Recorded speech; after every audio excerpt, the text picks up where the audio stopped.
I don't need to spend time to think about how to connect each sentence. It's like the structure is there, just put my idea in. So it's pretty efficient. Writing task 2.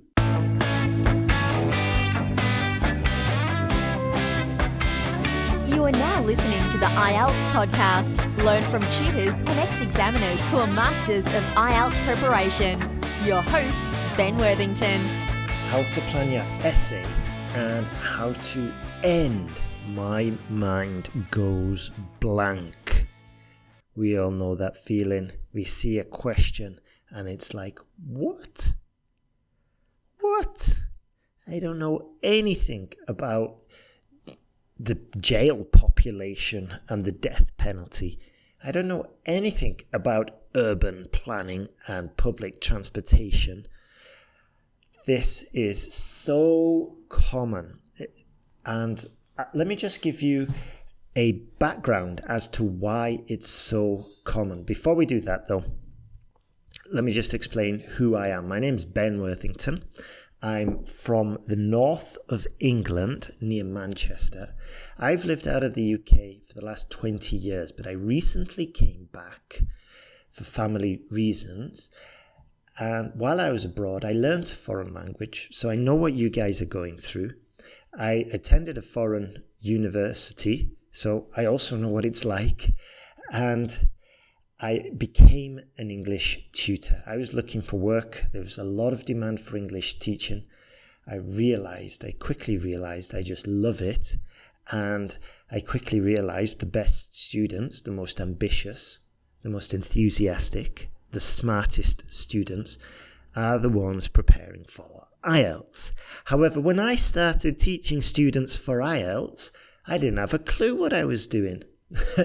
It was quite embarrassing the first few classes, and that's why I started asking all the professionals I could find. I started recording the tutorials, I started releasing them, and then I started testing out what the professionals were saying to me, and I tested it out on my students. If it worked, I put it in our online courses. If it didn't work, that's it, I just didn't use it. And fast forward to today, we've got our online courses. We've got one of the most popular sites online at IELTSPodcast.com. And we've got our AI essay checker, which is insanely valuable for students who want to move forward and get past that band 6.5. So let's just jump back a few minutes. And I was telling you about why some students might suffer from My Mind Goes Blank. Now, my theory, and I've tested this out a lot, talking with other educational experts, having a look at different education systems while I was abroad and outside of the UK, outside of the West. And what I realized was that there's two types of education systems. There's the Western one, where critical thinking and independent thought are vastly encouraged. And you've got to think of your own answers and reason and explain and argue as to why and as to how you came to this conclusion. And in other countries, they have a memorization system where you've just got to memorize huge amounts of data, and your intelligence is your ability to reproduce the data that you've memorized as close as possible to the source that you got it from, and if you can do that, you pass the exam. Now, I think, personally, both systems are fine. You need to have a solid memory, and you need to be aware of the basics and memorize the basics as well, but you also need to be able to think independently and to critique and to have this critical thinking component. And what happens is, if you come from an education system where the high grades were from being able to memorize, and your education system is all based about memorization, then when you get a question such as, should the criminal population be forced into labor, or should they be condemned to rehabilitate? Should they be jailed for life, or whatever the question is? urban planning, pollution, whatever. When you get a question like that, it's difficult to think about the pros and the cons of each side because you never really developed that skill. It's not your fault. It's your education system. It's what you grew up with. So how do we solve this? My mind goes blank. Well, you get a list of task 2 questions. When you subscribe to IELTSPodcast.com, when you go there, give us your email address and we'll send you, I think, 242 IELTS task 2 questions. You go through and you think of answers for each one. And if you cannot think of anything, if your mind goes blank, then you get the topic of the question. So you might have a question about jailing, about putting people in jail. And you literally just put jail, pros and cons, put it into the internet, put it into Google, and you start filling up your brain with information. You only have to take bullet points, you only have to summarize some arguments, but you start to develop the skill of not only filling your head up with information, but you develop the skill of looking at an issue in society from 2 different angles. Now, a smart person once said to me, every argument has 3 sides. No, what was it? The saying is there's always 2 sides to an argument, or there's always 2 sides of the coin. But smart people know there's 3 sides to the coin. There's the heads in the UK, the tails on the other side, and then there's the edge. And on the edge, you can see both the heads and the tails, or you can see the pros and the cons. Another useful way is to just put the subject into Google and then put pros and cons. That's it, straightforward. And you do this, you work through all the task 2 questions you can find, and you start building up the pros and the cons. You start filling up your head with information. And you can just do this in one afternoon. Obviously, if you do it more afternoons, you're going to get stronger. Then the next stage is to go back to that list without your notes and start trying to recall the pros and the cons. Okay? And this is a skill in itself, being able to look at the pros and the cons. It's one of the skills you need. This is why somebody who is just fluent in English but has never really developed this critical thinking or doesn't have a head of ideas can still fail the exam. And some people say it's unfair because at the end of the day, this is a language exam. My ability to communicate should not be judged on my knowledge of climate change or on females in the workplace, equal pay or whatever. I can speak English, but just because I don't know about urban planning, I'm going to get penalized. But that doesn't really matter. The rules of the game are set by IELTS.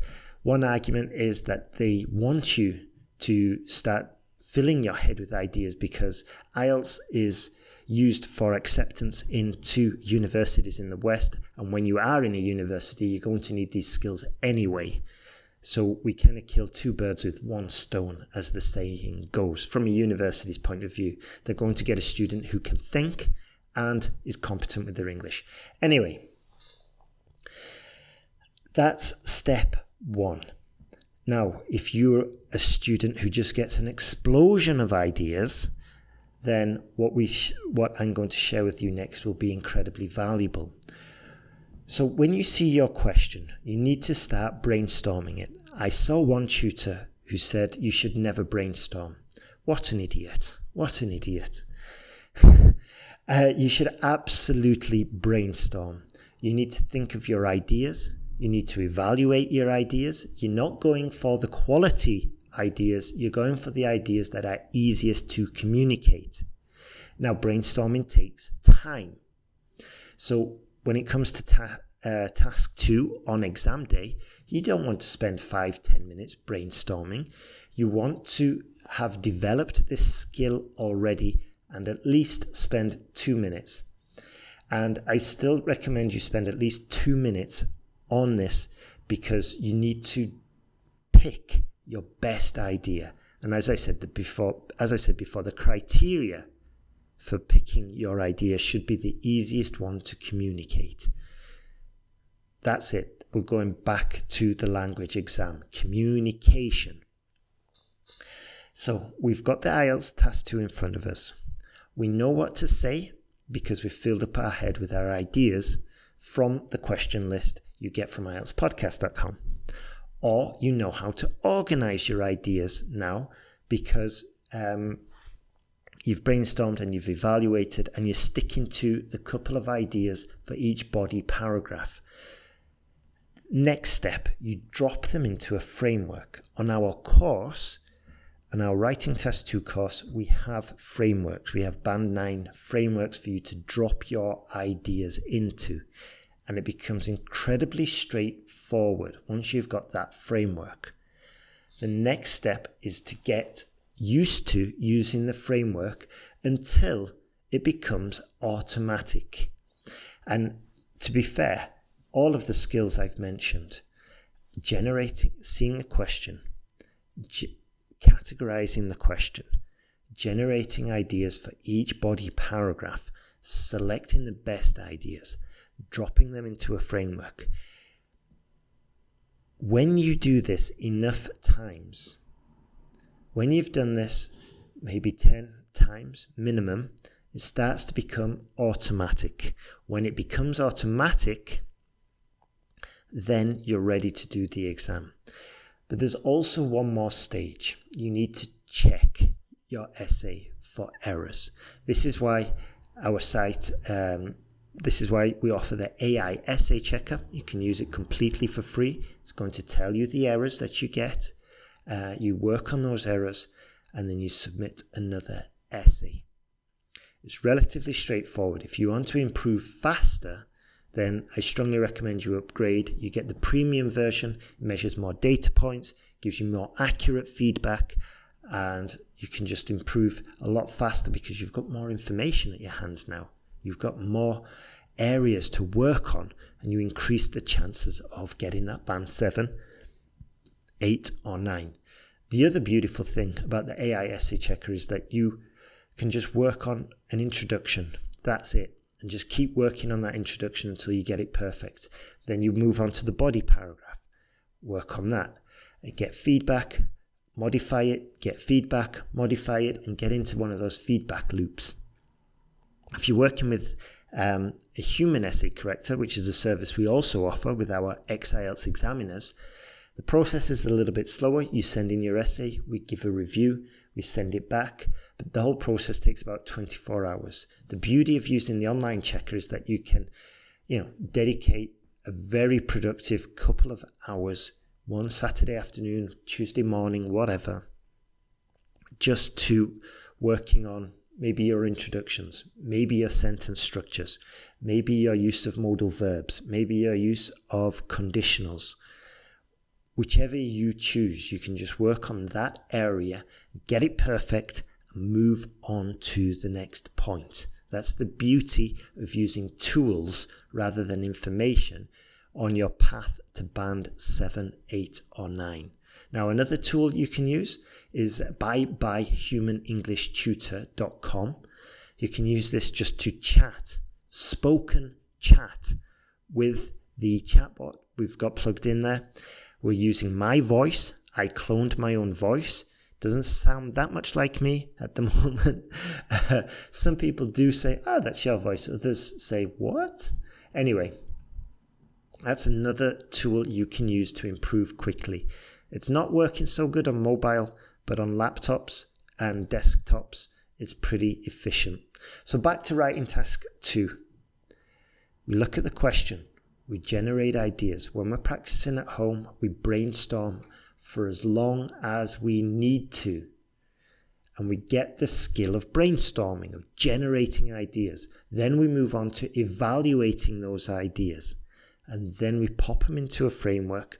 We write our essay, we follow the system, and then we check for errors afterwards.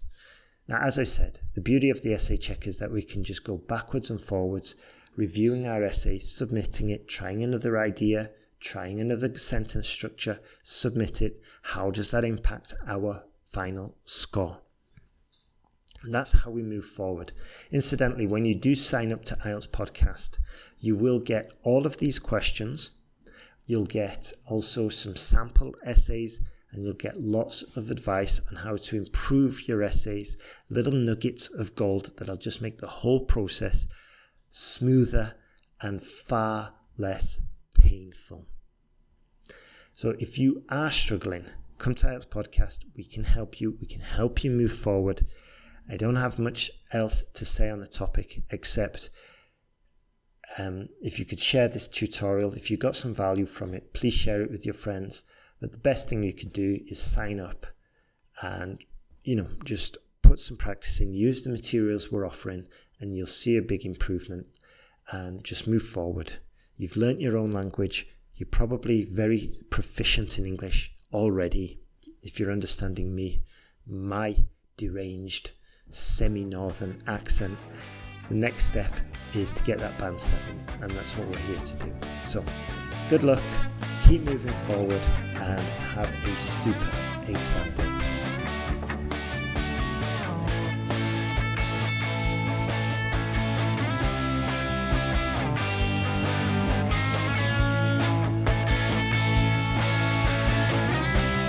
Thanks for listening to IELTSPodcast.com.